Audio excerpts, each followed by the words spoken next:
इंडस्ट्रीतले सुरुवातीचे दिवस कसे होते तुझे? जसं तू म्हणालीस की हर्षदा ताई सांगतील की खरी मृणाल लहान असतानाची कशी होती, कसे होते दिवस सुरुवातीचे? मी खूप घाबरट होते, खूपच घाबरट होते मी. मला कुणी बोललेलं पटकन लागायचं किंवा मी खूप पर्सनली घ्यायचे किंवा मी पीपल प्लीजर होते की समोरच्याला आपल्यामुळे वाईट नको वाटायला किंवा कुणी नाराज नको व्हायला माझ्यामुळे किंवा माझ्यामुळे नुकसान नको व्हायला कुणाचं. सो मी तो पूर्ण जीवाचा आटापिटा करायचे की माझ्यामुळे कुणालाच त्रास नको व्हायला. हा पहिल्यापासूनचाच माझा एक असा माझा स्वभाव आहे. सो मला हर्ट व्हायचं, कोणी काही बोललं की मी डिस्टर्ब व्हायचे, कधी कधी त्याचा परिणाम कामावर पण व्हायचा. पण आता मी माझं प्रोफेशनल लाईफ आणि पर्सनल लाईफ बॅलन्स करू शकते. आय गेस तेवढी मॅच्युअर मी नक्कीच झाले आहे असं. क्या बात, खूप मस्त.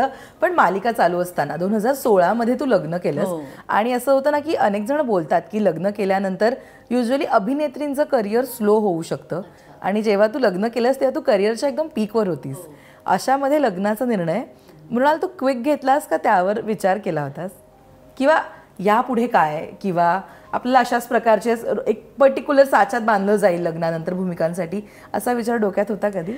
मी काहीच ठरवून नाही केलं आहे आजपर्यंत असं मला वाटतं. गो विथ द फ्लो हा माझा नियम आहे.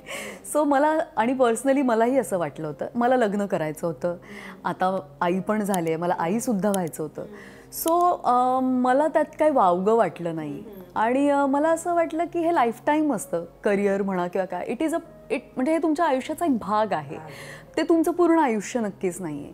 सो मी ते डिफरन्शिएट करू शकले ऑफकोर्स. आणि तेव्हा माझं वय होतं तेव्हा 28 वगैरे, आणि तेव्हा मी अगदी ठरवलं नव्हतं की लग्न करायचं आहे वगैरे. तो निर्णय मी आईवडिलांवर सोडला होता.